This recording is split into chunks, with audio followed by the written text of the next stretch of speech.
Praise the Lord Jesus Christ. எனக்கு அன்பார்ந்த தேவ ஜனங்களே, இயேசு கிறிஸ்துவின் நாமனால get to know the holy ஸ்பிரிட்ங்கிற சீரீஸ்க்கு நான் உங்களை வரவேற்கிறேன். ஃபர்ஸ்ட் பார்ட் நம்ம லாஸ்ட் வீக் பார்த்தோம், இப்ப 2வது பாகம். ஸோ இன்னைக்கும் நம்ம என்னென்ன பார்க்க போறோங்கிறத நம்ம ஆவியானவர் குறித்து தான் பார்க்க போறோம். அதுக்கு முன்னாடி சிறிய ஜெபம் செய்யலாம். பரிசுத்த ஆவியானவரை துதிக்கிறோம், வாஞ்சிக்கிறோம், வரவேற்கிறோம்ப்பா. உண்மை அறிகிற அறிவினால ஆண்டவரே பிதாவுடைய சித்தத்தை செய்ய இயேசு கிறிஸ்துவின் நாமம் உயர்த்தப்பட பரிசுத்த ஆவியானவரை உண்மை போற்றி வாஞ்சித்து வரவேற்கிறோம். திரியேக தேவனே எங்களுக்குள்ளாக கிரியை செய்யும்படியாக இயேசுவின் நாமத்தினால ஜெபிக்கிறோம் பிதாவே. ஆமீன் ஆமீன். சரி, நம்ம லாஸ்ட் வீக் பார்த்தத ஒரு கிளிம்ஸ் நான் உங்களுக்கு சொல்லிடுறேன். என்ன பார்த்தோம்? Get to know the holy ஸ்பிரிட்ல வந்து ஆவியானவர்னா யாரு, பரிசுத்த ஆவியானவர்னா யாரு, திரியேக தேவனுக்குள்ள அவரோட பார்ட் எப்படி, திரியேக தேவன்ல அவர் என்ன, அவரும் ஒரு தேவனா இருக்கிறார் இல்லைங்க. சோ பிதா, குமாரன், பரிசுத்த ஆவியானவர் இவர்கள் 3 பேரும் சேர்ந்தா நமக்கு ஒரே தேவன் தான். ஆனா 3 பர்சனாலிட்டிஸ், 1 God 3 பர்சனாலிட்டிஸ் நம்ம பார்த்திருக்கோம். சரியா? அடுத்தது 3 ஆள் தத்துவம் உள்ளதுன்னு பார்த்துட்டோம். அடுத்தது நம்ம என்ன பார்த்தோம்னாக்க கேரக்டரிஸ்டிக்ஸ், பரிசுத்த ஆவியானவரோட குணாதிசயங்கள் என்ன, அவர் எப்படிப்பட்டவர், அவர் என்னென்ன கேரக்டரிஸ்டிக்ஸோட இருக்காருங்கிறத நம்ம பார்த்தோம். இன்னைக்கு நம்ம பார்க்க போறது அவருடைய பர்சனாலிட்டி, அதாவது அவருடைய ஆள் தத்துவம் என்ன, அவரை நம்ம என்னெல்லாம் லைக் ஆள் தத்துவம்னாக்கா ஒரு மனிதர்கிட்ட நம்ம எப்படி செய்ய முடியும், அவரால் என்ன செய்ய முடியும், அவங்களால என்னென்னலாம் செஞ்சு காமிக்க முடியும்னு ஒரு மனுஷனுக்கே ஒரு இது இருக்கச்சு. ஒவ்வொரு மனிதர்களும் ஒரு யூனிக் குவாலிட்டி இருக்கு இல்லையா? சோ அந்த பர்சனாலிட்டி, சோ பரிசுத்த ஆவியானவர் அந்த பர்சனாலிட்டி, அவரோட அந்த ஆள் தத்துவம் என்னன்னு நம்ம இன்னைக்கு பார்க்க போறோம். கிரேக்க பதத்துல வந்து பாராக்ளிட்டோஸ் அப்படின்னு இருக்கு. பரிசுத்த ஆவியானவர் அப்படின்னாக்க ஹெல்பர். அதுக்கு வந்து 3 இதுன்னு சொல்லலாம். என்கரேஜ் பண்றவர், ஹெல்பர், கம்ஃபர்டர் அப்படின்னு இருக்கு. இது எல்லாத்துக்குமே வசனம் வந்து என்னோட கூட ரோமர் 8வது அதிகாரம் 26, 27 வசனத்துல இருக்கு. 26ல இருந்து 31 வரைக்கும் இருக்கு. நான் 26, 27 மட்டும் வாசிச்சு காமிக்கிறேன், பாக்கி நான் உங்களுக்கு சொல்லிடுறேன். அந்தபடியே ஆவியானவரும் நமது பலவீனங்களை நமக்கு உதவி செய்கிறார். நாம் ஏற்றபடி வேண்டிக் கொள்ள வேண்டியது என்னதென்று அறியாமல் இருக்கிறபடியால் ஆவியானவர் தாமே வாக்கு கடங்காத பெருமூச்சுகளோடு நமக்கு வேண்டுதல் செய்கிறார். ஆவியானவர் தேவனுடைய சித்தத்தின்படி பரிசுத்தவான்களுக்காக வேண்டுதல் செய்கிறபடியால் இருதயங்களை ஆராய்ந்து பார்க்கிறவர் ஆவியின் சிந்தை இன்னதென்று அறிவார். ஆமீன். அதாவது நம்ம எல்லாருக்குமே ஜபிக்கணும்னு ஆசை. ஆனா எப்பவுமே நான் சொல்லுவேன், நம்ம ஜபம் ஆவியோடும் உண்மையோடும் கருத்தோடு இருக்கணும். இந்த 3 பாயிண்ட்ஸ் மஸ்ட். ஆவியோடும் உண்மையோடும் கருத்தோடு இருக்கணும். ஏன்னா நம்ம வசனம் தெளிவா சொல்லுது, நம்மளுக்கு என்ன வேணும்னு வேண்டிக்கவே நமக்கு தெரியாதான். நம்ம அதுல பலவீனமா இருக்கும், எது நல்லது எது கெட்டதுன்னு தெரியாது. அப்போ ஆவியானவர் நமக்குள்ள இருந்து என்ன செய்யறாருனாக்க, நமக்கு என்ன தேவை, எப்படி ஜபிக்கணும், பிதாவின் சித்தம் என்ன, அந்த சித்தத்தின்படி நம்ம ஜபிக்கிறோமா, அந்த அலைன்மெண்ட்குள்ள நம்ம வரோமா அப்படிங்கிறபடி நமக்கு ஜபிக்க உதவி செய்கிறார். நம்ம பாடி வந்து நான் எப்பவும் சொல்லுவேன், நம்ம body I am made up of like எப்படி சொல்றதுனாக்க, பிசிக்கலா எனக்கு ஒரு பாடி இருக்கு, எனக்குள்ள வந்து ஒரு ஸ்பிரிட் இருக்கு, எனக்குள்ள ஒரு சோல் இருக்கு, என்னோட ஆத்மா. சரியா? பிசிக்கலா இந்த உடம்பு இருக்கு. சோ இந்த உடம்புல நம்ம ஜபிக்கரிச்சு என்ன ஆகும்னா, என் மைண்ட்ல வந்து உண்மை இல்லாததுனால என்னோட ஜபத்துல என்ன ஆகும், என் மைண்ட்ல தேவையில்லாத யோசனைகள், ஜபத்துல போய் உட்கார்ந்து இருப்போம், தேவையில்லாத யோசனைகள் வரும், தேவையில்லாத சிந்தைகள் வரும், பயங்கள் வரும். அது அணைச்சிட்டோமா, இல்ல கேஸ் அணைச்சோமா, அந்த கதவு லாக் பண்ணமா, பிள்ளைங்க வந்துருவாங்களா, மழை பெய்யுதா, போன் வருதா, 1008 யோசிக்கும். அந்த இடத்துல நான் பலகீனமா இருக்கேன், உண்மை இல்லை என் ஜபத்துல.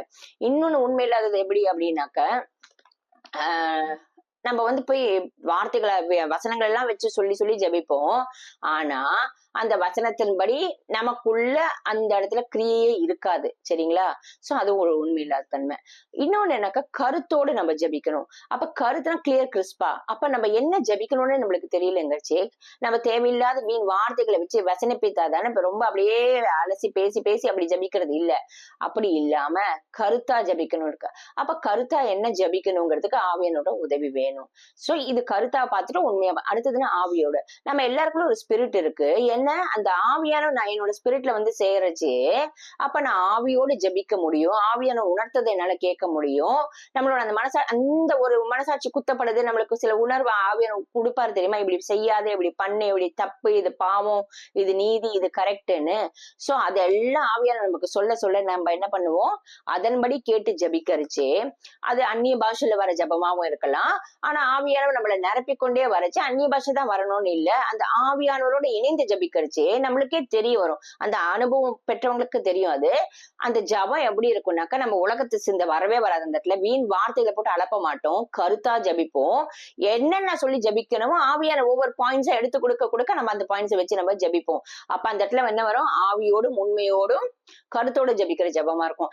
இப்படிப்பட்ட ஜபத்துக்கு தான் பதில் வரும். சரிங்களா? சோ இப்படிப்பட்ட ஜபம் தேவன் விரும்புகிறவரா இருக்கார். இப்படிப்பட்ட ஜபம் நமக்காக வாக்கு கடங்காத பெருமூச்சுகளோட ஆவியானோட நமக்காக ஜபிக்கிறவரா இருக்கிறார்.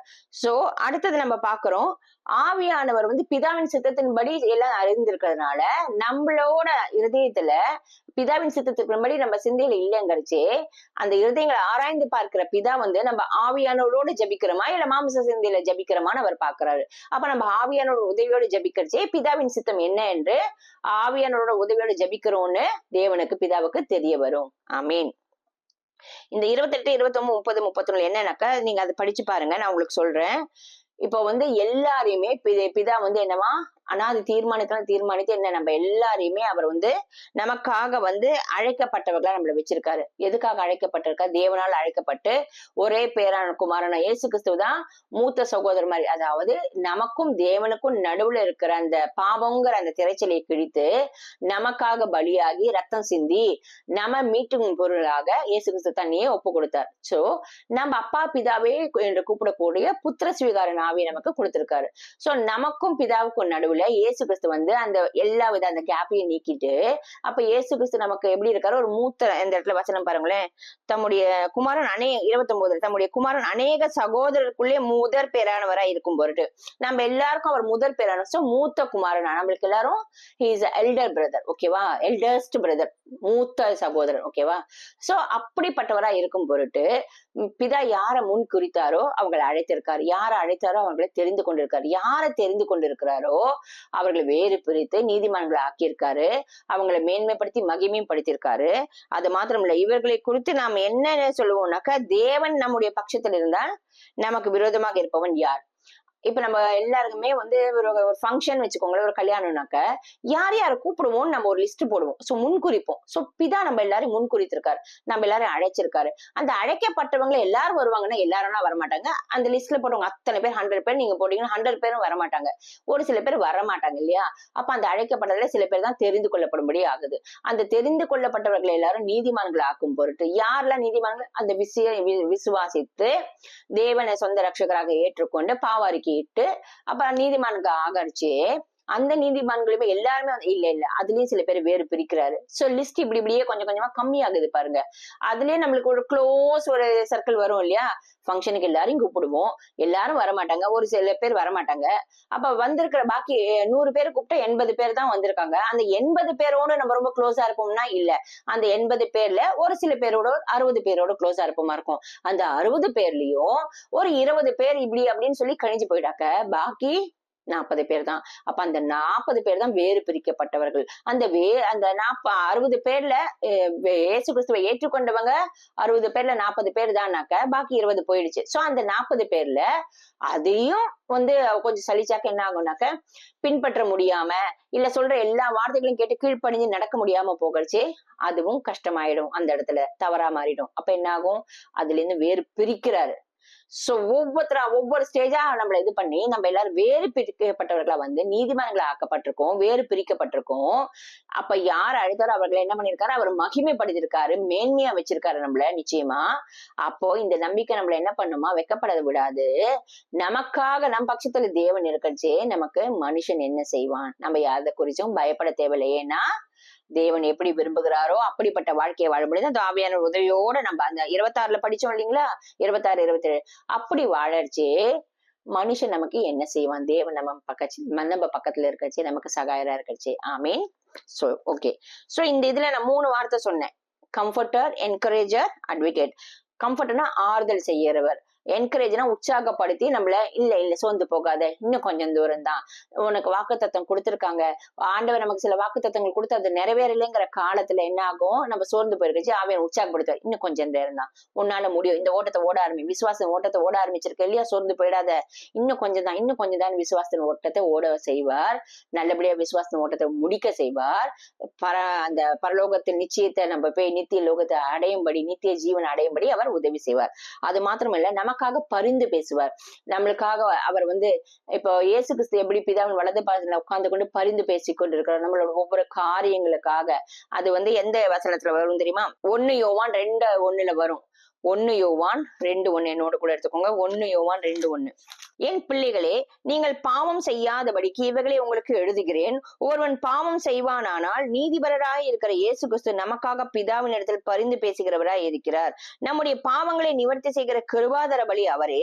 நம்முடைய பாவங்களை மாத்திரமல்ல, சர்வலோகத்தின் பாவங்களை நிவர்த்தி செய்கிற பலியாய் இருக்கிறார். ஆமீன்.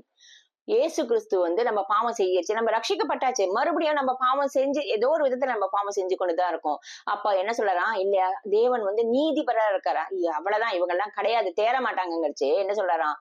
ஜட்ஜ் தீர்ப்பு கொடுக்கறதுக்கு முன்னாடி பரிந்து பேசிக்கொண்டே இருக்கார். இல்ல இல்ல இல்ல கொஞ்சம் டைம் கொடுங்க, இல்ல இவங்களுக்கு அந்த வாய்தா வாங்குற மாதிரி என்ன சொல்றாரு, இல்ல இல்ல இவங்களுக்கு கொஞ்சம் டைம் கொடுங்க, இவங்க மாறிடுவாங்க, இவங்க திருந்திடுவாங்க, இவங்களுக்காக நான் ரத்தம் செஞ்சிருக்கேன், கொஞ்சம் நினைச்சு பாருங்க, என் தியாகத்தை நினைச்சு பாருங்க, என் தியாகம் வீணா போயிடக்கூடாது, இந்த ஆத்மாக்காக தானே, இந்த மகனுக்கு தானே, இந்த மகளுக்காக தானே, இந்த குடும்பத்துக்காக தானே அப்படின்னு நான் அர்த்தம் செஞ்சேன்னு சொல்றாரு. அடுத்தது என்ன சொல்றாரு? நம்ம ஒவ்வொருத்தருக்காகவும் பாவ நிவர்த்தி பலியா இருக்காரு. எப்படின்னாக்க நம்முடைய பாவங்களுக்காக மாத்திரமில்ல, சர்வலோகத்தின் பாவத்துக்கும், நம்ம சர்வ லோகத்துல இருக்கிற எல்லாருடைய பாவத்துக்காகவும் தான் அவர் கிருபாதர பலியாயிட்டார். சோ தண்ணியே கொடுத்து அவர் கிருபினால நம்ம ரட்சிக்கப்பட்டு மீட்கப்பட்டிருக்கோம்.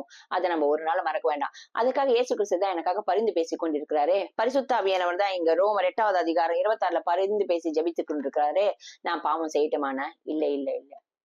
ஒரு நாள் வரும், அப்ப என்ன ஆகும்னாக்க, பாவம் செய்கிறவன் இன்னும் பாவம் செய்யட்டும், பரிசுத்தமா இருக்கிறவன் இன்னும் பரிசுத்தமா இருக்கணும், அநீதி செய்கிறவன் இன்னும் அநீதி செய்யட்டும் வசனம் இருக்கு. என்ன ஆயிடும்னாக்கா, நீ என்ன வேணா செஞ்சுக்கிட்டு இரு, நான் அதை கண்டுக்க மாட்டேன். யாரு பரிசுத்தமா இருக்கணும் அவரை மட்டும் நான் செலக்ட் பண்ணி, நம்ம பார்த்தோம் இல்லையா அந்த இன்விடேஷன்ஸ்ல அழைக்கிற மாதிரி ரோமர் 8வது அதிகாரத்துல என்ன பண்றோம், ஒவ்வொருத்தரையா செலக்ட் பண்ணி அது படி ஃபில்டர் பண்ணிக்கிட்டே வருவார் ஆண்டவர். சோ நம்ம பாவம் செஞ்சுட்டு உடனே தாவீது செஞ்சது போல நம்ம அறிக்கையிட்டு மன்னிப்பு கேட்டு மனம் திருப்பி அறிக்கிட்டு விட்டுடணும். திருப்பி அந்த பாவத்தை செய்யக்கூடாது, திருப்பி அந்த பாவத்துக்கு போக கூடாது. நேத்திக்கு நான் கோபம் கொண்டாது எனக்கு பாவமா மாறிட்டுனா திருப்பி இன்னைக்கு நான் அந்த கோபத்தை கொள்ளக்கூடாது. ஓகே, நான் கோபம் கொள்ள மாட்டேன், என்ன மன்னிச்சிருங்கன்னு சொல்லி நம்ம அவர்கிட்ட ஓடி போய் கில்ட்ல உட்கார வேண்டாம், அவர்கிட்ட ஓடி போய் மன்னிப்பு கேட்கணும். அதுக்காக அவரோட கிரேஸ், அவர் கிருபையை நம்ம கிராண்டடா எடுத்துக்கிட்டு அவர் தான் பரிந்து பேசிக் கொண்டிருக்கார். நான் பாவம் செய்யறேன்னு துணிகரமா பாவம் செய்யற பாவம் மன்னிக்கப்பட மாட்டாது. ஆமீன். ஓகே, அங்க மனந்திரும்பல் வேண்டும், உண்மையான மனந்திரும்புதல் வேண்டும். சரி, இப்ப நான் சொல்ற வசனங்களை மட்டும் நீங்க நோட் பண்ணி வச்சுக்கோங்க.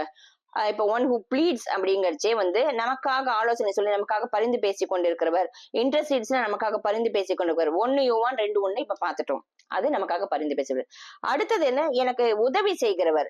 அதாவது இப்ப நம்ம பார்த்தோம் தெரியுமா, ரோமர் 8வது அதிகாரத்துல நமக்கு எப்படி எல்லாம் உதவி செய்யறாரு அவர்னு, ஜெபிக்க வைக்கிறாரு, நமக்கு ஆலோசனை சொல்றாரு, வழி காமிக்கிறாரு.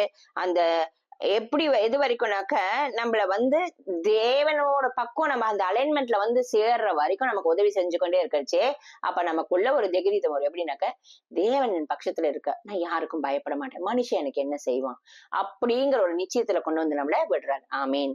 சரி, நம்மள என்கரேஜ் பண்றாரு. எப்படி என்கரேஜ் பண்றாருன்னா, யோவான் 14:6. யோவான் 14:6. அதற்கு இயேசு, நானே வழியும் சத்தியமும் ஜீவனமா இருக்கிறேன், என்னை அல்லாமல் ஒருவனும் பிதாவின் இடத்தில் வரான். இந்த இடத்துல இயேசு கிறிஸ்து சொல்றாரு. ஏன் இந்த இடத்துல நீங்க பரிசுத்தாவின்னு சொல்லிட்டு இயேசு கிறிஸ்து சொல்றேன், நான் சொல்றேன் எப்பவுமே முதல்ல பரிசுத்தாவியானவர் யாருக்குள்ள பூமியில வந்து உள்ள வந்து இறங்கி தங்கினார், யாருக்குள்ள? இயேசு கிறிஸ்துக்குள்ள. சோ நமக்கு இயேசு கிறிஸ்து தான் பரிசுத்தாவியானவர் எப்படிப்பட்டவன் நமக்கு வெளிப்படுத்துறாரு. நான் பரமேறி போக போறேன், உங்களுக்கு ஒரு தேற்றவாளரை அனுப்புவேன். சோ அந்த பரிசுத்த ஆவியானவர் வேணும்னு நம்ம இயேசு கிறிஸ்துவத்தை கேட்கறச்சே, அவர் எப்படிப்பட்டவரா இருக்கார் இயேசு கிறிஸ்து? அவரே வழியும் சத்தியம் ஜீவனமா இருக்கார். அது மாத்திரமல்ல, அவரை அல்லாமல் ஒருவரும் பிதாவினிடத்தில் சேர முடியாது, போக முடியாது. சோ இயேசு கிறிஸ்து தான் அந்த வழியும் சத்தியம் ஜீவனும். அவருக்குள்ள இருக்கிற ஆவியானவர் நம்மள இயேசு கிறிஸ்துவின் மூலியமா, இயேசு கிறிஸ்துவின் வழியின் மூலியமா அவர் நடந்த அந்த வழிகளை நம்ம நடக்க செய்வார். அவருடைய சத்தியத்தை நம்ம அறிந்து கொள்ளும்படியாக செய்வார், அவரை புரிந்து கொள்ளும்படியாக செய்வார். அவருக்குள்ள இருக்கிற அந்த ஜீவன், அந்த நித்திய ஜீவனை அடையும்படியாக பரிசுத்த ஆவியானவர் தான் நம்மள அந்த நடக்கையில, அந்த வழியில நம்மள நடக்க வைக்கிற தேவனா இருக்கிறார். சோ அவர் நமக்கு எப்படி எல்லாம் என்ன பண்றாரு, நம்மள என்கரேஜ் பண்ணி நம்மள இப்படிப்பட்ட ஒரு விஷயத்துல ஆவியானவர் நம்மளுக்கு நடத்தி கொண்டு போகிறார். ஆமீன். சரி, இதை நம்ம பார்த்துட்டோம். இப்ப என்னோட கூட பரிசுத்த ஆவியானவர் நமக்கு வெறும் உதவி செய்யறதோட இப்படியே விட்டுடுறாருன்னா இல்ல, அவர் நமக்குள்ள வந்து தங்கி மாம்சமான யாவர் மேலும் என் ஆவியை ஊற்றுவேன்னு சொல்லியிருக்காரு. எதுக்கு தங்குறாரு? பாவத்தை குறித்தும் நீதி குறித்தும் நியாயத்தை குறித்தும் அவர் கடிந்து பேசி உணர்த்தி நம்மள நீதியின் வழியில நடத்துகிறார். ஆமீன். என்னோட கூட லூக்கா 2வது அதிகாரம் 22ல இருந்து 32 வசனம் மார்க் பண்ணிக்கோங்க. ஆனா ஒரு சில வசனங்கள் தான் நான் உங்களுக்கு படிச்சு காமிக்க போறேன். லூக்கா 2வது அதிகாரம் 22ல இருந்து 32. அதாவது 22ல வந்து நீங்க என்ன பாப்பீங்கன்னாக்க, இந்த இடத்துல வந்து மோசையின் காலத்துல இந்த நியாயப்பிரமாணம் வந்து என்னவா, அந்த இடத்துல இது இயேசு கிறிஸ்து இந்த வசனம் நீங்க அதிகாரம் படிக்கிறச்சே இது ஒரு காஸ்பல் இல்லைங்களா? 4 காஸ்பல் நமக்கு இருக்கு. காஸ்பல்னா என்ன? சுவிசேஷம். என்ன அது?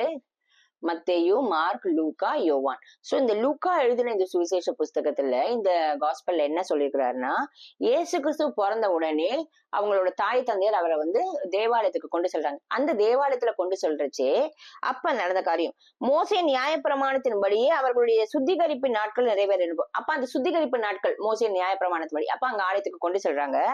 அந்த இடத்துல 25வது வசனம், அப்பொழுது சிமியோன் என்னும் பேர் கொண்ட ஒரு மனுஷன் எருசலேமில் இருந்தான்.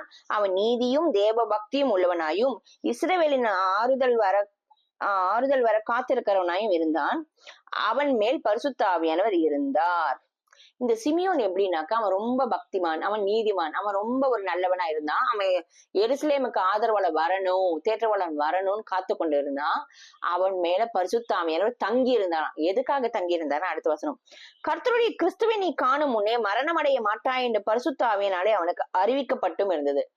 கர்த்தருடைய கிறிஸ்துவை, அதாவது இயேசு கிறிஸ்துவை நீ காணும் முன்னே நீ மறிக்க மாட்ட. மெசியா வரப்போறாரு, அந்த மெசியாவை பாக்குறதுக்கு முன்னாடி ரட்சகர் வரப்போறாரு, அவரை பாக்குறதுக்கு முன்னாடி நீ மறிக்க மாட்டே அப்படின்னு. அப்ப அந்த ஆலயத்துல ஒரு சிறு குழந்தையா அவங்க தாய் தந்தை கொண்டு வரச்சே 27, அவன் ஆவியின் ஏவுதலினால் தேவாலயத்தில் வந்திருந்தான். இயேசு என்னும் பிள்ளைக்காக நியாயப்பிரமாண முறையின்படி செய்வதற்கு தாய் தகப்பன்மார் அவரை உள்ளே கொண்டு வருகையில், தாய் தகப்பன் நியாயப்பிரமாண முறைமையின்படி அந்த சுத்திகரிப்புக்காக அவங்க அம்மா அப்பா வந்து தேவாலயத்துல இயேசு கிறிஸ்துவ கொண்டு வரச்சு ஆவியானவர் உணர்த்தி, நீ தேவாலயத்துக்கு போ, அங்க ரட்சகர் வராரு, அங்க கர்த்தராகிய கிறிஸ்துவ நீ பார்க்க போறேன்னு ஆவியானவர் அவர் மேல தங்கி உணர்த்தினாராம். அப்ப ஆவியானவர் எப்படி பண்றாரு? உணர்வை கொடுக்கறாரு, வருங்காரியங்களை சொல்றாரு, நமக்குள்ள நம்ம என்ன செய்யணுங்கிற அந்த ஒரு இது போட்டுறாரு, நமக்கு கொடுக்குற ப்ராமிஸ நமக்குள்ள போடுறாரு. என்ன சொல்றாரு? கிறிஸ்து இயேசுவை நீ காண்பதுக்கு நீ மரிப்பதில்லை அப்படின்னு போட்டுட்டாரு. கிறிஸ்து இயேசு அந்த ஆலயத்துக்கு வரச்சு, இங்க வந்திருக்காரு, நீ இப்ப எழுந்து போ, ஆலயத்துக்கு போன அவர் ஏவுதல் அப்படின்னாக்க, he is asking, come on, கிளம்பு நீ போ, ஏவரும் இல்லையா, நம்ம வந்து ஒரு ஆர்டர் கொடுக்கறது, கிளம்பி நீ அங்க போ அப்படின்னு ஏவுறாரு. அவர் தேவாலயத்துக்குள்ள போகச்சு. அந்த இடத்துல இயேசு கிறிஸ்துவர் ஒரு தாய் தந்தையர் அவரை அந்த இடத்துக்கு நியாயப்பிரமாண முறைமையின்படி என்ன சுத்திகரிப்புக்கிறதுக்காக கொண்டு வந்திருக்காங்க. 28, அவன் அவரை தன் கையில் ஏந்தி கொண்டு தேவனை ஸ்தோத்திரித்து, இயேசு கிறிஸ்துவ கையில வாங்கி தேவனை ஸ்தோத்திரித்தவர் என்ன சொல்றாராம்? ஆண்டவரே, உமது வார்த்தையின்படி உமது அடியேன் இப்பொழுது சமாதானத்துடன் போக விடுகிறீர். அதாவது தேவர் அவன் வந்து வயசு சிந்தனா இருக்கான், இயேசு கிறிஸ்துவ கையில வாங்கிட்டு அவனுக்கு கொடுத்த அந்த ப்ராஃபஸி நிறைவேறிச்சு இல்லையா? சோ கிறிஸ்து இயேசுவை நீ காணுறதுக்கு முன்னாடி நீ மறிக்க மாட்டேன்னு. அப்ப என்ன சொல்றான்? இப்ப நான் சமாதானத்தோட மறிக்க முடியும், நீங்க சொன்ன ப்ராஃபஸி எனக்குள்ள நிறைவேறிச்சு அப்படின்னு தேவனுக்கு அவன் நன்றி சொல்றான். ஆமீன். சோ பாருங்களேன், பரிசுத்தாவின் ஒரு ஒரு ஒரு பர்டிகுலர் பர்சனுக்குள்ள வரச்சே எப்படிப்பட்ட தெய்வீக காரியங்களை உணர்த்துறார். நம்ம பூமிக்குரிய காரியங்களை உணர்த்துறோம், இது சரி இது தப்பு இது செய்யாதுன்னு. மெயினா அவர் ஸ்பிரிச்சுவல் இதுல அழகா நடத்துவார். அப்ப அவர் நடத்துறச்சு இந்த சிமியோன் யோசிச்சு பாருங்க, அவருக்கு சொன்னது என்ன? கர்த்தராகிய இயேசு கிறிஸ்துவை காணும் முன்னே நீ மறிக்க மாட்டேன். அவர் கையிலேந்து தேவனுக்கு ஸ்தோத்திரம் சொல்லியாச்சு, சமாதானத்துடன் போக விடுகிறது. என்ன? நான் நிதிரை அடையலாம், இனிமே நான் மறிக்கலாம், ஏன்னா எனக்கு நம்ம சொன்ன ப்ராஃபஸி நிறைவேறிடுச்சு. அவர் என்ன வேண்டிக் கொண்டாரோ, இஸ்ரவேலுக்கு ஆதரவாளர் வரணும், தேற்றவாளர் வரணும்னு பாக்கறச்சே மெசியாவை அவர் பார்த்துட்டார். ஆமீன். சோ இந்த விஷயத்துக்காக நம்ம தேவனுக்கு நன்றி சொல்லுவோம். ஓகே, இன்னொன்னு வந்து நம்ம வந்து யோவான் 14:16, யோவான் 14:16,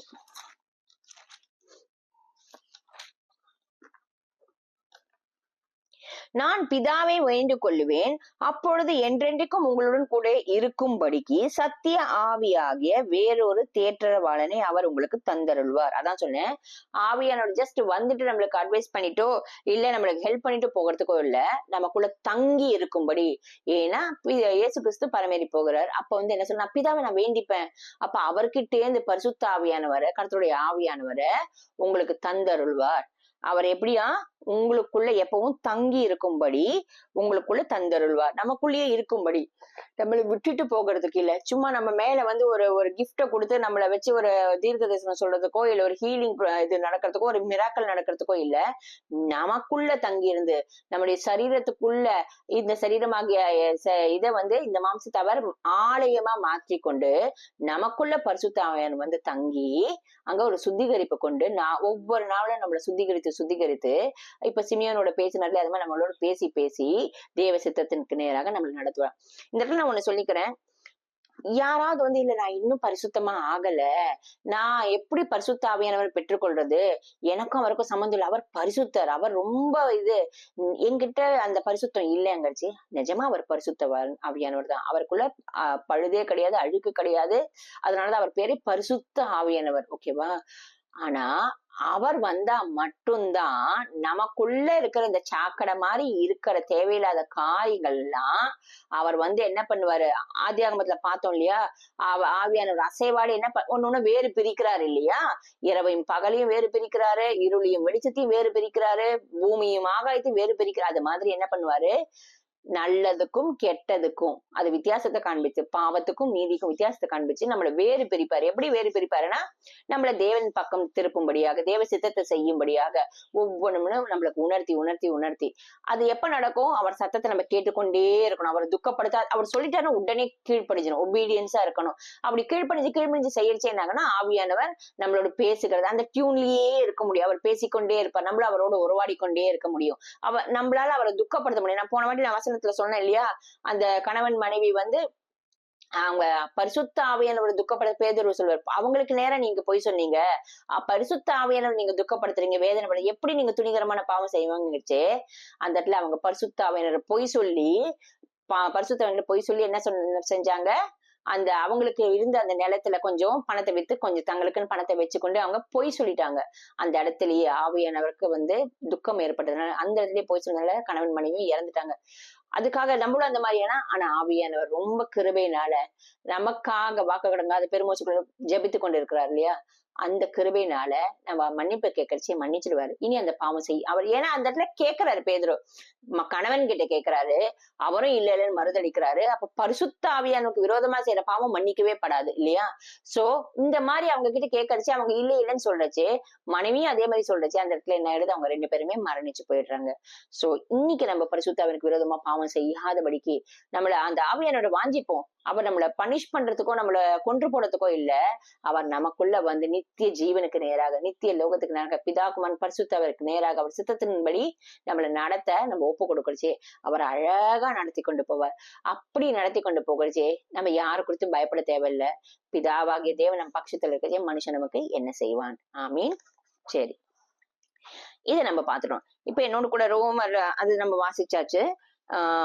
அதாவது நான் சொன்னேன் இல்லையா, அவருக்கு ஹிருதயம் இருக்கு, பரிசுத்தாவியானவருக்கு இருதயம் இருக்கு, அவருக்குன்னு ஒரு வில் இருக்கு, அவருக்குன்னு ஃபீலிங்ஸ் இருக்கு, அவரோட அந்த ஹிருதயத்தை ஹார்ட் இருக்கு. அந்த ஹிருதயத்துல வந்து நம்ம இப்போ உங்க வீட்டுல ஒரு கெஸ்ட் வராங்க, அந்த கெஸ்ட நீங்க வந்து நோகடிக்கவும் முடியும்.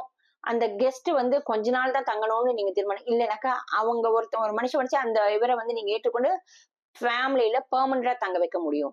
அவங்களை நீங்க நோகடிச்சீங்கன்னா அவங்க என்ன பண்ணுவாங்க, அவங்க வீட்லயே ஒரு பெரியவங்க இருக்காங்க, நீங்க அவங்கள தொடர்ந்து நோகடிச்சு அவங்க என்ன பண்ணுவாங்க, பேசவே மாட்டாங்க, சைலண்ட் ஆயிடுவாங்க இல்லைங்களா. சோ அந்த மாதிரி ஆவியானவரை நீங்க துக்கப்படுத்த அவர் சொல் பேச்சு நீங்க கேட்கலங்கச்சு, அவர் சைலண்ட், உங்களை விட்டு போகலாம் மாட்டாரு. என்ன பண்ணுவாரு, உங்களோட கூட அவர் பேச மாட்டாரு. ஏன்னா அவர் பேசுற சத்தத்தை நீங்க கேட்கிற நிலைமையிலே இல்லைங்கச்சே, பேசி பிரயோஜனம்னு அவர் அப்படியே தன்னை ஷட் பண்ணிடுவாரு. அப்படியே ஷட் டவுன் ஆயிடுவாரு அவர். நம்ம தான் இந்த காலத்துல ஷட் டவுன் ஆறோம்ல, நம்ம ஆகக்கூடாது. அதே மாதிரி ஆவியானவர் ஷட் டவுன் ஆகும்படி நம்ம நடந்துக்க கூடாது. ஏன் நம்ம ஷட் டவுன் ஆகுறோம் தெரியுமா? ரீசன், ஆவியானவரை நம்ம ஷட் டவுன் பண்றதுனாலதான் நம்மளும் சில காரியங்களை நம்ம ஷட் டவுன் ஆகிறோம். நம்ம ஃபேமிலிலயோ இல்ல நம்ம ஃப்ரெண்ட்ஸ் சர்க்கிள்லயோ நம்ம ஆவிக்குரிய விஷயங்களையும் நம்ம ஷட் டவுன் ஆகிறதுக்கு ரீசன் என்ன? நம்ம ஆவியானவரை ஷட் டவுன் பண்ணிடுறோம். அப்படின்னா என்ன? நமக்குள்ள இருக்கிற ஆவியானவரை நம்ம துக்கப்படுத்திட்டோம். அதனாலதான் அவருடைய சமாதானமும் அவருடைய ஜாயும் நமக்குள்ள இழந்து போய் நம்ம அந்த இடத்துல நம்ம ஃபீலிங்ஸ் நம்ம எமோஷன்ஸ் வந்து வேற விதமா மாறிடுது. நல்லா தெரிஞ்சுக்கோங்க, ஆவியானவர் நமக்குள்ள இருக்கிறச்சு. அந்த பெனிடிக்ஷன் என்ன சொன்ன, பரிசுத்தாவியருடைய அன்பும் அந்யோன்யமும் சமாதானமும் சந்தோஷமும் சுகமும் இன்றும் என்றும் அனைவரோடும் இருப்பதாக. அப்ப அவர் நம்மளோட இருக்கச்சே என்றும் நம்ம எல்லாரோடும் இருக்கதானே செய்யணும். அப்ப ஏன் அந்த ஜாய் நம்ம இழந்து போறோம்? ஏன் அந்த அன்பை இழந்து போறோம்? ஏன்னாக்கா நம்ம ஏதோ ஒரு காரியத்தை நோகடிக்கிறதுனால பரிசுத்தாவியர் அந்த இடத்துல தன்னை ஷட் டவுன் பண்ணிக்கிறாரு. அவர் ஷட் டவுன் ஆகறச்சே நம்மளும் அந்த இடத்துல ஜாய் இழந்துடுறோம், லவ் இழந்துடுறோம், சமாதானத்தை பீஸ் இழந்து போயிடுறோம் இல்லைங்களா? சோ அந்த காரியத்துல நம்ம கொஞ்சம் ஞானமா செய்வோம், நடந்துப்போம். ஆமீன். என்னோட கூட 1 கொரிந்தியர் 12:11 1 கொரிந்தியர் 12:11 இவைகள் எல்லாம் அந்த ஒரே ஆவியானவர் நடப்பித்து தமது சித்தத்தின்படியே அவனுக்கு பகிர்ந்து கொடுக்கிறார். என்னவா? ஒரே ஆவியானவர் தான் அவரோட சித்தத்தின்படி என்ன அந்த ஆவின் வரங்களை பத்தி நான் சொன்னேன் இல்லையா? ஆவின் வரங்கள் என்னெல்லாம் இருக்கு? 4வதுல இருந்து பார்ப்போம். வரங்களில் வித்தியாசங்கள் உண்டு. அந்த வரங்கள் என்ன? ஊழியங்களின் வித்தியாசம் உண்டு, கிரியைகளின் வித்தியாசம் உண்டு. சோ எல்லாருக்கும் தேவையான என்ன அந்த ஆவின் வரங்களை பத்தி நம்ம இன்னொரு நாள் பார்ப்போம். இதுல வந்து நம்ம என்ன சொல்றேன்னா, இந்த வரங்கள வித்தியாசம் இருக்கு இல்லையா? ஒவ்வொருத்தருக்கும் ஒண்ணு அவர் எப்படி கொடுக்கிறாராம்? அவரோட சித்தத்தின்படி. நான் யாருக்கு என்ன கொடுக்கணும்னு ஆவியான சித்தம் கொண்டிருக்காரோ, பிதா சித்தம் கொண்டிருக்காரோ, அவருடைய சித்தத்தின்படி ஒவ்வொருத்தருக்கும் அதை பகுத்து தராரு. அதாவது என்னன்னாக்க டிஸ்ட்ரிபியூட் பண்றாரு. ஒவ்வொருத்தருக்கும் ஒன்னொன்னும் அவர் கொடுக்கிறாரு, பகிர்ந்து கொடுக்கிறாரு. ஓகேவா? சோ நம்மளோட கூட அதை ஷேர் பண்றாரு. சோ அந்த ஆவின் வரங்கள் கிரியேட் செய்யணும்னா நமக்குள்ள ஆவின் கனிகள் இருக்கணும். கிஃப்ட் வந்து ஒருத்தர் கொடுப்பாரு, கனிங்கிறது நம்ம மரத்துல ப்ரொடியூஸ் ஆகணும். நமக்குள்ள ஏசுங்கிற அந்த வேர், அந்த மரம் நல்ல ஸ்ட்ராங்கா இருந்ததுனாக்க, டீப் ரூட்டடா இருந்ததுனாக்க அந்த மரம் என்ன பண்ணும்? வளரும், இலை வரும், பூ பூக்கும், காய் காய்க்கும், கனி கொடுக்கும். எப்படி? நல்ல கனிகளை கொடுக்கும், கெட்ட கனிகள் இல்ல, நல்ல கனிகளை கொடுக்கும். அப்ப அந்த கனியோட கூட இந்த வரங்கள் சேர்றச்சேதான், கனி இருக்கிறச்சேதான் அந்த வரங்கள் சேர்ந்து கிரியை செய்ய முடியும். ஃபார் எக்ஸாம்பிள், ஒரு அன்பு இருக்கிறச்சேதான் மத்தவங்களுக்காக பரிந்து பேசணுங்கிற அந்த மனதுருக்கம் வரச்சே மத்தவங்களுக்காக நம்ம ஜபித்து அந்த ஜபம், அப்ப அந்த ஜபத்தின் இதுக்கு நமக்கு அந்த ஜப ஆவினா நிரப்பரிச்சே அந்த வரம் அங்க கிரியை செஞ்சு என்னவாகும்? அந்த ஒரு நோய் நொடியோனால அந்த ஹீலிங் இது நடக்கும். அந்த ஹீலிங் இது சுகமளிக்கிற வரம்னு இருக்கு இல்லைங்களா? சோ அதுக்கு எல்லாத்துக்குமே அந்த ஆவின் கனி நம்மளுக்கு ரொம்ப அவசியம். ஆவின் கனி நம்ம உற்பத்தி ஆக்கரிச்சு நமக்குள்ள ஆவியானவர் கொடுத்திருக்கிற அந்த பகிர்ந்து கொடுத்திருக்கிற அந்த வரங்கள் கிரியை செய்யும். சோ ஆவியானவர் ஒருவர் தான் தமது சித்தத்தின்படி அவர் அவனுக்கு பகிர்ந்து கொடுக்கிறார். சோ ஒரே ஆவியானவர் ஒவ்வொரு ஒவ்வொரு கிஃப்ட்ஸ்லயும் ஒவ்வொரு ஆவியின் அபிஷேகம், ஒவ்வொரு வல்லமை இருக்கு இல்லையா? சோ அது எல்லாமே இந்த ஆவியானவர் கொடுக்கறது தான். அந்த கிஃப்ட்ஸ் எப்படி ஆகும்? ஒவ்வொருத்தருக்குள்ளயும் அது கிரியை செய்யும். ஆமீன். அடுத்தது எபேசியர் 4:30 அன்றியும் நீங்கள் மீட்கப்படும் நாளுக்கென்று முதிரையாக பெற்ற தேவனுடைய பரிசுத்த ஆவியை துக்கப்படுத்தாதிருங்கள். நான் சொன்னேன் இல்லையா, ஆவியானவரை ஹர்ட் பண்ண முடியும்னு. நமக்காக மீட்கப்படும் நாளுக்கென்று, அதாவது நித்திய ஜீவனுக்கு நம்ம போகிறதுக்காக நம்மள முதிரையா குத்திருக்காரு ஆவியானவர். அது நான் சொன்னேன்ல, ஒருத்தன் ஜலத்தினாலும் வேண்டி பரிசுத்தாவின் பிறவாவிட்டால் இயேசு கிறிஸ்து சொல்லியிருக்காருங்களே, நம்மள மீண்டும் பிறக்கலனாக்க நித்திய ஜீவனை அடைய முடியாது, ரட்சிப்பு இல்லை அப்படின்னு. சோ பரிசுத்தாவியா நம்மளை மீட்கும் பொருட்டாக அவர் முதிரையை நம்ம மேல குத்திருக்காரு. எஸ், இவன் என்னுடைய இந்த பரலோகத்தின் பிரஜை தான் அப்படின்னு. சோ அப்படிப்பட்ட பரிசுத்தாவியா நமக்குள்ள வந்து தங்கி இருக்கடிச்சே நம்ம அவளை துக்கப்படுத்த முடியும். எப்படி? நம்ம பேச்சினால, நம்ம நடக்கையினால, அவர் சொல்றதை கேட்டு கீழ்ப்படியாமையினால பரிசுத்தாவியானவர் நம்மளால துக்கப்படுத்த முடியும். துக்கப்படுத்த கூடாது. அவரோட பர்சனாலிட்டி, ஆழ்த்தத்துவம் எப்படிங்கிறதுக்காக நான் உங்களுக்கு சொல்றேன் இந்த இதை. சோ அப்ப மீட்கும் பொருட்டாக நம்மள அந்த நாளுக்கு நம்மள வச்சிருக்காரு, அவரோட முதிரையை குத்தி வச்சிருக்காரு. அப்படிப்பட்டவரை யோசிச்சு பாருங்க. நம்ம மேல நம்ம ஒரு சாக்கடை, ஒரு குப்பை, அந்த குப்பைக்குள்ள சாதாரண ஒரு மனுஷனை நம்ம ரோட்ல எல்லாம் பக்கச்சு அந்த கட்டரை கிளீன் பண்றோம், எப்படி இருக்கும்? நம்ம அவனை பார்த்து ஐயோ பாவம், எவ்வளவு சகிப்புத்தன்மை வேணும் யோசிச்சு பாருங்க. அந்த மனுஷனுக்கு எவ்வளவு நாத்தத்தையும் அந்த அசிங்கத்தையும் அதை சகித்து கொண்டுனா அதை விட நாத்தம் பிடிச்சது நம்ம இருதயமும் நம்ம சிந்தையும் நம்ம சரீரமும். அதை சகித்து கொண்டு அந்த அன்புனால பொறுமையினால நமக்குள்ள வாசம் செஞ்சு நம்மளை சுத்திகரித்து கொண்டே வர அந்த அப்படிப்பட்ட ஆவியானவரை நம்ம என்ன பண்ணணும்? அவர் தியாகத்துக்கு, இயேசு கிறிஸ்துவோட தியாகத்தை பாக்குறோம், பிதாவோட தியாகத்தை பாக்குறோம். இந்த இடத்துல பரிசுத்தாவியோட தியாகத்தை பாருங்களேன். நமக்குள்ள தங்கி இருக்காருல்ல, நம்மள எவ்வளவு சகித்து கொண்டு இருக்காருல்ல, நம்மள எவ்வளவு பொறுமையோட அவர் இருக்காருல்ல, நம்மள எவ்வளவு நேசிக்கிறாருல்ல. அப்ப பரிசுத்தாவியோட தியாகத்தை நம்ம நினைச்சு இன்னில இருந்து பரிசுத்தாவியானவரை நாங்க துக்கப்படுத்த மாட்டோம் அப்படின்னு ஒரு பொருத்தனை செஞ்சுப்போம். ஆவியானவர் நம்ம நிறைய இடத்துல வேதனைப்படுத்திருக்கோம், என்னையும் சேர்த்து சொல்றேன். அவர்கிட்ட மன்னிப்பு கேட்போம், நிச்சயமா அவர் நம்மள மன்னிப்பார். ஆமீன். அதே மாதிரி நம்ம ஜபிக்கிறது எப்படி, பேசுறது எப்படி, வேதம் எப்படி வாசிக்கணும், எங்க போகணும், எங்க போக கூடாது, இதெல்லாம் ஆலோசனை கர்த்தரா இருந்து ஆவியானவர் நமக்கு சொல்லி கொடுப்பார். யாத்ராகமும் 15:26 எடுத்துக்கோங்க. நீ உன் தேவனாகிய கர்த்தரின் சத்தத்தை கவனமாய் கேட்டு அவர் பார்வைக்கு செம்மையானவர்களை செய்து அவர் கட்டளைகளுக்கு செவி கொடுத்து அவருடைய நியமங்களை யாவையும் கை கொண்டால் நான் எகிப்தியருக்கு வரப்பண்ணின வியாதிகள் ஒன்றையும் உனக்கு வரப்பண்ணேன், நானே உன் பரிகாரியாகிய கர்த்தர் என்றார். ஆமீன். அதாவது உன் தேவனாகிய கர்த்தரோட சத்தத்தை கவனமா கேளு, பரிசுத்தாவியான சத்தத்தை கவனமா கேளு. அவர் என்ன சொல்றாரோ he guides us. நான் சொன்னேன் இல்லையா, அவர் நமக்கு ஆலோசனை கர்த்தரா இருக்கு, நம்மளுக்கு வழி சொல்லுகிறாரு. ஆவியான நமக்கு ஆலோசனை சொல்லி வழி நடத்துறாரு. அப்ப எப்படி போகணும், எப்படி போக கூடாதுன்னு. சோ நீ எகிப்து தேசத்துல பண்ண அந்த காரியங்கள்லாம் பண்ணாத, விட்டுட்டு வந்த அந்த பாவ காரியங்களை திருப்பி அந்த பாவ வாழ்க்கைக்கு போகாதபடிக்கு ஆவியானவர் உங்களை நடத்துற வழியில நீங்க நடக்கறச்சே தேவன் தாமே நமக்கு பரிகார கர்த்தரா இருப்பார். ஆமீன், ஆமீன். அடுத்தது என்னோட கூட நம்ம ஹோலி ஸ்பிரிட்டை நம்ம எப்படி எல்லாம் நம்ம வேதனைப்படுத்துறோம்.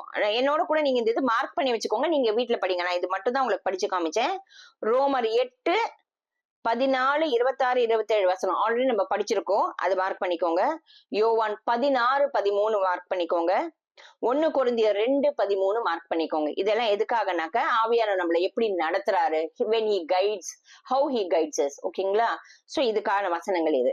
அடுத்தது நம்ம ஹோலி ஸ்பிரிட்டை நம்ம பொய் சொல்லி ஏமாத்துறோம், இல்ல நம்மள அவரை ஏதோ ஒரு விதத்துல அவரை நம்ம இன்சல்ட் பண்ணிடுறோம், அவரோட பவர், அவரோட வல்லமையை நம்ம மட்டுப்படுத்திடுறோம். அப்போ நம்ம அவருக்கு சில நேரங்கள்ல ஆவியானவரோட அபிஷேகத்தை அதை புரிந்து கொள்ளாம ஐயோ அப்படின்னு சொல்லி கேலி கிண்டல் பேசி அவரோட வல்லமையை புரிந்து கொள்ளாம அதை நம்ம மட்டுப்படுத்தி அவருக்கு விரோதமாகவே நம்ம போய் கடினமா நின்றுடுறோம். அப்படிப்பட்ட காரியங்கள் நம்ம செய்யக்கூடாது. ஆனா அப்படிப்பட்ட காரியங்கள் வேதத்துல நடந்திருக்கு. என்னோட கூட அப்போஸ்தலர் 5:3 எடுத்துக்கோங்க. அப்போஸ்தலர் அதிகாரம் 5:3. பேதுரு அவனை நோக்கி, அனனியாவே, நிலத்தின் கிரியத்தில் ஒரு பங்கை வஞ்சித்து வைத்து பரிசுத்த ஆவியினிடத்தில் பொய் சொல்லும்படி சாத்தான் உன் இருதயத்தை நிரப்பினது என்ன? நான் சொன்னேன் இல்லையா, அந்த அனனியாவும் சப்ராவும் என்ன பண்ணாங்க, அவங்க 2 பேருமே தன்னோட அந்த நிலத்தை வித்து பரிசுத்த ஆவியானவருக்கு விரோதமா அதை வஞ்சித்து வைக்கும்படி சாத்தான் உங்க மனசை நிரப்பினது என்னன்னு பேதுரு கேக்குறாரு. அப்போ அதே மாதிரி என்னன்னாக்க அவனோட மனைவியும் பாருங்களேன், அந்த இடத்துல அப்போ இவ வருவா, அவனோட மனைவியும் அதே மாதிரி நிப்பா, அவளும் அதே மாதிரி பொய் சொல்லுவா. அப்ப பாத்தீங்கன்னா 2 பேருமே அந்த இடத்துல பரிசுத்தவனுக்கு நேராக பொய் சொன்னதுனால சாத்தான் அவங்களை வஞ்சித்து போட்டான் பரிசுத்தாவிற்கு விரோதமா செய்யும்படி. அப்ப அந்த இடத்துல அவங்க மரணத்தை அடைஞ்சாங்க. ஏன்னா பொய் சொல்ல முடியும். ஏன் பொய் சொல்ல முடியும்ங்கிறது நான் சொல்றேன்னா, அவரோட ஆழ்த்த தொகை, அவர் பர்சனாலிட்டி இல்லைங்களா. சோ அந்த இடத்துல இப்ப நான் உங்ககிட்ட ஒரு பொய் சொல்ல முடியும், இல்ல மத்த மனிதர்கள்கிட்ட எப்படி நம்ம ஃபீலிங்ஸ் காமிக்க முடியும், ஹர்ட் பண்ண முடியும், இல்ல சந்தோஷமா வைக்க முடியும், இல்ல துக்கப்படுத்த முடியுமோ, அந்த மாதிரிதான் நம்மளால பரிசுத்த ஆவியானவர் நம்ம துக்கமும் படுத்த முடியும், அவரை சந்தோஷமா வைக்க முடியும், அவருக்கு ஒபே பண்ண முடியும், அவரை எதிர்த்து நிக்கவும் முடியும். ஆனா இதெல்லாம் நம்ம செய்யக்கூடாது. இது ஏன்னாக்கா அவர் ஆள் தத்துவம் உள்ளவர்னு சொல்றதுக்காக தான் நான் இதை திருப்பி திருப்பி உங்களுக்கு நான் சொல்லிக்கிட்டு இருக்கேன். ஆமீன். என்னோட கூட கடைசியாக 1 தெசலோனிக்கர் 5:19 எடுத்துக்கோங்க. ஆவியை அவித்து போடாதிருங்கள். ஆவியை அவித்து போடுறதுன்னா பரிசுத்த ஆவியானவரை அப்படியே டோட்டலா நம்ம கைட்டி விட்டுறது. அவர் அந்த ஆவியை அவித்து, இப்ப நீங்க ஒரு அடுப்பு மூட்டுற உங்க காலத்துல எல்லாம் கிராமத்துல எல்லாம் நீங்க போனீங்கன்னா தெரியும், அந்த குமுட்டி அடுப்புன்னு சொல்லுவாங்க, விறகு அடுப்புன்னு சொல்லுவாங்க. அப்ப என்ன ஆகும், அது எரிஞ்சு கொண்டே இருக்குச்சு, அதுல தண்ணி அது அப்படியே அந்த இது அணைஞ்சு போயிடும். சோ ஆவியானவர் உங்களுக்குள்ள கிரியை செய்ய விடாதபடிக்கு அவரை அவித்து போட்டுறாதீங்க. அவர் அந்த இடத்துல அப்படியே நீங்க அவர் டோட்டலா ஷட் டவுன் ஆயிடுவாருங்க. ஒண்ணுமே சிம்சோனை விட்டு பரிசுத்த ஆவியானவர் போனதே தெரியாது, அந்த காலத்துல சவுலை விட்டு போனதே தெரியாது. அந்த மாதிரி நம்மளை விட்டு போயிட மாட்டாரு. ஏன்னா இந்த நம்மளுக்கு கொடுத்ததுதான் இல்லைங்களா. ஆனா நமக்குள்ள அவர் சைலண்ட் ஆயிடுவாரு, நமக்குள்ள அவர் கிரியை செய்ய மாட்டாரு. அதனாலதான் நீங்க பாக்கறச்சே ஆவி அவித்து போட்டதுனால என்ன ஆகும்னா, துணிகரமா பாவம் செய்யறவங்க கூட சிலப்ப நீங்க வந்து அவங்க மூலியமா ஆண்டவர் ஆவியானவர் அவங்களுக்கு கொடுத்த கிஃப்ட்ஸ் இருக்கும், வரங்கள். அந்த வரங்கள்லாம் கிரியை செய்யும். அவங்க ஜெபிக்கிறச்சே மத்தவங்களுக்கு சுகம் வரும். ஏன்னாக்கா அந்த வரங்களை அவர் கொடுத்ததுதான். அதன் மூலியமா தேவநாம மகிமைப்படணும், எத்தனையோ ஆத்மாக்கள் வரணும், அது இருக்கு. ஆனா பர்சனலா அந்த மனிதர்களுக்குள்ள பரிசுத்தாவில அவித்து போட்டதுனால அவருக்குள்ள என்ன ஆகும், செத்த கிரியை தான் இருக்கும். ஆனா அவர் நரகத்துக்கு போகும்படியான காரியங்கள் தான் இருக்கும். ஆனா அவருக்கு கொடுத்த கிஃப்ட்ஸ், அவருக்கு கொடுத்த வரங்கள் கிரியை நிச்சயமா செய்யும். ஏன்னா கிஃப்ட் ஒரு நாள் நம்மளே சாதாரண மனுஷன் நம்மளே போய் ஒரு கிஃப்ட் கொடுத்துட்டு திருப்பி கொடுன்னு நம்ம கேட்போமா? அவர் தேவனுங்க, கொடுத்தது திருப்பி கேட்கிறவர் அல்ல. ஆனா என்ன ஆகும்னா, நமக்குள்ள இருக்கிற பரிசுத்த ஆவியானவர் நம்ம அவித்து போடுறச்சே அவர் ஒண்ணுமே செய்ய மாட்டார். நம்மளுக்கு பாவத்தை குறித்து நீதி ஒண்ணுமே சொல்லி தர மாட்டார். அவருடைய அப்படியே சைலண்ட், டோட்டல் சைலண்ட் ஆயிடுவாரு. அப்ப நம்ம என்ன பண்ணுவோம்? ஆவியான உணர்வு இல்லைனாக்கா நம்ம என்ன பண்ணுவோம்? மாம்சத்தின்படி நம்ம நடக்க ஆரம்பிச்சிருவோம். அப்படி நடக்கடிச்சு நமக்குள்ள இருக்கிற அந்த நம்ம மேல இருக்கிற ஆவியார் தங்கியது அந்த கிஃப்ட் நமக்குள்ள கிரியை செஞ்சு கொண்டே இருக்கும். எப்படி? நம்ம யாருக்காவது ஜெபித்தாங்க சுகமாகும், யாருக்காவது ஒரு குழந்தை வேணும்னா அவங்களுக்கு குழந்தை பாக்கியம் கிடைக்கும். அப்போ இந்த ஆவின் வரங்கள்லாம் நடக்கிற அற்புதத்தை வச்சு ஒரு மனுஷரோ ஒரு ஊழியக்காரன் நம்ம ஜட்ஜ் இது பண்ணி எப்படிப்பட்டவன் நம்ம சொல்லிடக்கூடாது. அதனாலதான் வேத வசனம் சொல்றது, இயேசு கிறிஸ்துவோட பேரை சொல்லி வர ஒவ்வொரு ஊழியக்காரரும் எப்படி நம்ம பார்க்கணுமா? அவங்க கிட்ட கனி இருக்கா? கனி கொடுக்கலனாக்க அவங்களுக்குள்ள இருக்கிற கிரியை செத்த கிரியை. கனி கொடுத்துடுறது, அவங்களோட கனியை வச்சுதான் ஒவ்வொரு தேவ மனிதர்களையும் ஊழியக்காரையும் நம்ம அடையாளம் கண்டு கொள்ள வேண்டும். அதனாலதான் திருப்பியும் சொல்றேன், சோ வெறும் மேல்போக்கா இருக்கிற அந்த கிஃப்ட்ஸோட வச்சு, அந்த வரங்களை வச்சு அவங்க செய்யற அற்புத அடையாளம் வச்சு அவங்க பின்னாடி போய் அவங்க விழுற மாதிரி நீங்களும் போய் விழுந்துடாதீங்க. இயேசு கிறிஸ்துவே நோக்கி பாருங்க, கனி கொடுக்கறாங்களான்னு பாருங்க. கனி கொடுக்கலனாக்க அது நம்பாதீங்க. சரிங்களா? ஓகே. சோ நான் இன்னும் சில வசனங்களை சொல்றேன், அந்த மார்க் மட்டும் பண்ணிக்கோங்க. இன்னைக்கு இதோட முடிச்சுக்கலாம். நான் திருப்பி சொல்றது, ஆவியானவர் வழி நடத்துது. when holy spirit guides us. என்ன வசனம்? யாத்திராகமம் படிச்சிட்டோம், ரோமர் 8வது அதிகாரத்தை நம்ம படிச்சு பார்த்துட்டோம், யோவான் 16:13, 1 கொரிந்தியர் 2:13. அடுத்தது, ஆவியானவர் நம்ம துக்கப்படுத்த முடியும், வேதனைப்படுத்த முடியும், பொய் சொல்லி இல்ல அவரோட வல்லமையோ அவரோட பவரையோ நம்ம என்ன பண்ண அவரை ஒரு இன்சல்ட் பண்ற மாதிரி அதை துக்கப்படுத்துற காரியம் நடக்கும். எப்போ? நம்ம அப்போஸ்தலர் 5:3 பார்த்தோம், ஆவியான அவித்து போடாதபடிக்கு பாத்துக்கோங்கன்னு. அதே மாதிரி 1 தெசலோனிக்கர் 5:19 நம்ம இப்ப பார்த்த காரியங்கள். சோ எபிரேயர்ல 10:29, அப்போஸ்தலர் 7:59 மார்க் பண்ணிக்கோங்க. எபிரேயர் 10:29, அப்போஸ்தலர் 7:51, எபிஷியன்ஸ் எபேசியர் 4:30. இத வசனத்தை மார்க் பண்ணி இத பிரகாரம் படிச்சு இத உணர்ந்து அப்படி நீங்க நடந்து கொள்ளுங்க. நிச்சயமா ஆவியானவர் உங்களுக்கு உதவி செய்வார். ஆவியை அவித்து போடாதீங்க. தேவ நாமத்தை மகிமைப்படுத்துங்க. தேவனுக்குள்ள பிரியமா வாழ உதவி செய்யும்படி அவரை கேளுங்க. அவர்கிட்ட பொய் சொல்லாதீங்க. அவர் உங்களை விட்டு போயிடும்படியான காரியத்தை நடப்பிக்காதீங்க. நம்ம இந்த தெசலோனிக்கேல வாசிச்சோம் இல்லையா, அதன்படியும் நம்ம பார்க்கணும். எப்படி 1 தெசலோனிக்கர் 5:19 நம்ம என்ன வாசிச்சோங்கிறதையும் பார்த்து அதன்படி நீங்க நடந்து கொள்றச்சே நிச்சயமா ஆண்டவர் உங்களுக்கு உதவி செய்வார். ஆவியானவரை துக்கப்படுத்தாதபடிக்கு வாழ்க்கை வாழ தீர்மானம் செய்யுங்க. ஆவியானோட உதவியோட வாழ்க்கை வாழவும் தீர்மானம் செய்யுங்க. ஆவியானவரே நீங்க என்ன வழி நடத்துங்க, நீங்க கேளுங்க. ஆவியானவர் தாமே உங்க ஒவ்வொருவரையும் நடத்துவாராக. ஆமீன். அவித்து போடாம ஆவியானவரை அவரோட ஆவி அவித்து போடாதபடிக்கு, அவருக்குள்ள பயந்து அவர்கிட்ட பொய் சொல்லாதபடிக்கு கீழ்ப்படிஞ்சு நடக்க நம்ம அர்ப்பணிப்போம். நம்ம ஜெபிக்கலாம். எங்கள் அன்பின் பரலோக தகப்பனே, உங்க துதிக்கிறோம், ஸ்தோத்திரிக்கிறோம்ப்பா. ஆவியானவரை உங்க துக்கப்படுத்தாதபடிக்கு, உங்ககிட்ட இனி பொய் சொல்லாதபடிக்கு, உம்முடைய ஆவியை நாங்கள் அவித்து போடாதபடிக்கு ஆண்டவரே நீர் எங்களுக்கு போதித்து நடத்தும்படி, ஆண்டவரே நீர் வாக்கு கடங்காது ஜபிக்கும் போது நீர் போதித்து நடத்துகிற வழியில நடக்க ஆண்டவரே இப்பொழுது எங்களை நாங்க முற்றிலுமாக தாழ்த்துகிறோம். இப்பொழுதும் பரிசுத்த ஆவியானவர் யாரெல்லாம் துக்கப்படுத்தினீங்களோ, தெரியாம பேசிருக்கலாம், தெரிந்து ஒரு விஷயம் மன்னிப்பு கேளுங்க. பரிசுத்த ஆவியானவரை மன்னிப்பீராக. எத்தனையோ நேரத்துல உங்களை நாங்க துக்கப்படுத்தி உங்களை ஷட் டவுன் பண்ணதுனால நாங்க ஷட் டவுன் ஆயிருக்கோம்ப்பா. இனி அப்படிப்பட்ட காரியம் இல்லாதபடிக்கு உம்முடைய அன்பிலும் சந்தோஷத்திலும் சமாதானத்திலும் ஆண்டவரே நாங்கள் நிரம்பி இருக்கிறவர்களாக நீர் எங்களோடு கூட இருக்கிறீரே, எங்களுக்குள்ள வாசம் செய்து கொண்டிருக்கிறீரே, உம்முடைய அந்த சுபாவத்தின்படி நாங்கள் நடக்க எங்களை அர்ப்பணிக்கிறோம். இனி உங்களை வேதனைப்படுத்தாதபடிக்கு எங்களுக்கு கிருபை தாங்க. நாங்க இன்னைக்கு உங்களோட ஒரு பொருத்தனை செய்யறோம். ஆவியானவரே உங்களுடைய ஆவி நாங்க அவித்து போடாதபடிக்கு, உமகிட்ட நாங்க இனி பொய் சொல்லாதபடிக்கு, உமை நாங்க வேதனைப்படுத்தி உம வல்லமையை மட்டுப்படுத்தாதபடிக்கு, உம்முடைய ஆள் தத்துவத்தை நாங்க அறிந்து மதிப்பிடாதபடிக்கு நீர் தேவன் என்றும், ஆண்டவரே உம்மாடு ஆண்டவரே நாங்கள் இயேசு கிறிஸ்துவின் வழியை அறிந்து கொண்டு அந்த வழியில நடக்கும் போது சத்தியமும் ஆண்டவரே இயேசு கிறிஸ்துவே வழியும் சத்தியம் ஜீவனா இருக்கிற அந்த வழியில நீர் எங்களை நடத்தும்படியாக நித்தியத்துக்கு நேராக நாங்கள் வந்து சேர பிதாவின் சித்தத்தின்படி ஆண்டவரே ஆவியோடும் உண்மையோடும் கருத்தோடும் ஜபிக்க எங்களுக்கு உதவி செய்யும். இயேசுவின் நாமத்தினாலே ஜபிக்கிறோம் பிதாவே, ஆமீன். பரிசுத்தாவியானவரே நீர் எங்களோடு கூட என்றும் வாசம் செய்யும்படியாக உண்மை வாஞ்சித்து வரவேற்கிறோம். இயேசுவின் நாமத்தினாலே ஜபிக்கிறோம் பிதாவே, ஆமீன், ஆமீன். நிச்சயமா ஆண்டவர் நம்ம ஒவ்வொருவரோட இருக்கிறார். ஆவியானவர் உணர்வுள்ள ஆவியை தந்திருக்கிறார்.